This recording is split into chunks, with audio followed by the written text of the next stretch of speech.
Alright guys, I just wanted to do a quick little video because I'm bored and I'm waiting for Liz to get ready, which is easily going to take 15-20 minutes, so might as well shoot off a quick video in regards to my projections that I kind of previously went over.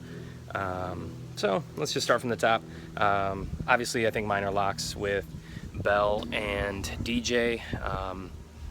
Obviously the two top consensus running backs in the league, both huge workloads. Have some injury concerns with both, but really hard to downplay those. And like I said, the volume's huge. Both scored, I think, damn near 300 points last year, which is unheard of. So resurgence of running back, maybe. But easy keepers, no question. Same with Jeff. I think Jordy and Melvin Gordon are locks. Especially just the value. I think Jordy's 10th and Melvin Gordon's 6th, which is great value for two top 10 positional players. So I think those are locks for Jeff. Nico, I think, are also locks with Pryor and Baldwin. I see Pryor being a huge playmaker for the Redskins. Same with Baldwin. You know, this guy's perennial top 15 receiver just the last few years. So I think, especially the running back situation, they got Lacey, they got Procise. I think they're still going to throw a ton. Obviously, and Russell Wilson's no bum. So good, two locks, even though they're two receivers. Adding the third receiver, I think, helps Nico for sure because he's in a position to draft, Odell, Julio, one of those guys. So definitely helps. He may keep LeGarrette Blount. I think that's the dark horse, depending on his role coming out of camp. Could be a solid keeper for Nico as well. Joe's are locks as well. Evans, I think, in the second is even tremendous value. Same with Mike Thomas, 16th round. I mean, easy for a top 10 wide receiver. Aaron's, again, I think, are pretty damn close to locks. Elliott for sure. And then Green in the second round, technically a first rounder. Top 5 wide receiver when healthy. Outside of if he wants to get crafty and keep somebody else and have that early, second round pick, could be his choice as well. Dalton's are pretty close. He's got Cousins. He's got Powell. Powell the 11th, I think. Cousins 14th, top 5 quarterback. So he's just got to hope for that, and then hope for flash in the pan with Powell that they just run the offense through him. Mike's are a little more coin flippy. Jordan Howard for sure at the 10th round. Crowell, I think, 8th. So two top 15 running backs from last year. Obviously Howard had a big year. He's gonna have to hope that continues.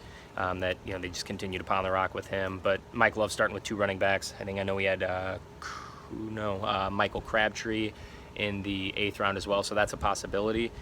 Crabtree was borderline top 10 receiver last year, so Mike's got a couple options. Going to be starting with another receiver as well. That's why I figured he's going to go Crowell and or Crabtree. Eric, I think, are a little easier than people think. He's got Brady and Carr that he has the option, quarterback to keep, but quarterback's so deep.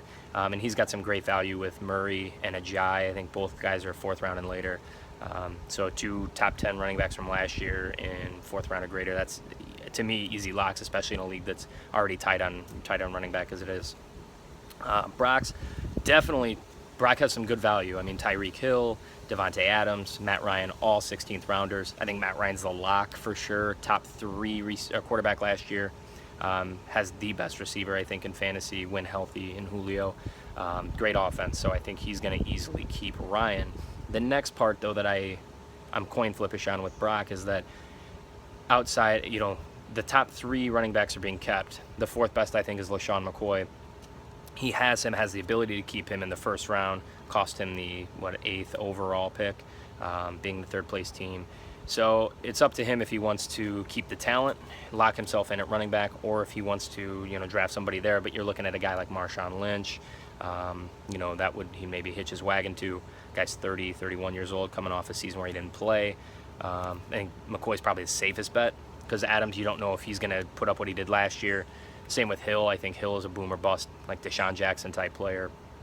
Adams showed flashes of greatness, but also dropped a couple big passes last year too. So it's one of those things. I think it's, do you go the safe route? Obviously, killing yourself in value, but locking yourself up with a stud. I think that's the hard part.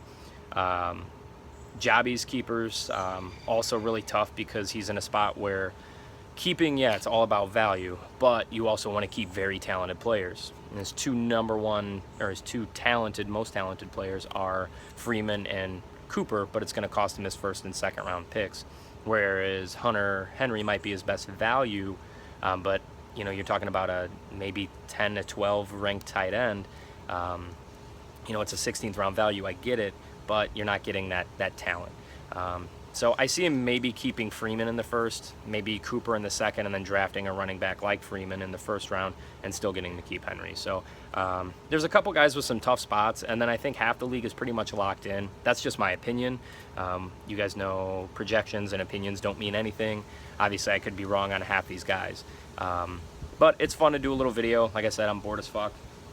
Just waiting to go to this grad party, so figured I'd shoot out a quick video, have a little fun, little conversation for the weekend. Try and do more of these little videos as we get closer to the season. But a little combo starter for a nice, gorgeous Saturday here in Northwest Indiana. So any questions, you guys? Feel free to comment, to post, to debate it. But love to learn a little bit more. Obviously, you guys know this is why we draft so late. Half of these guys on this list might get hurt, might get cut. Who knows, traded, but that's all for conversation and fun. So have a great weekend, guys. Enjoy this gorgeous weather, and I will be keeping in touch with you soon.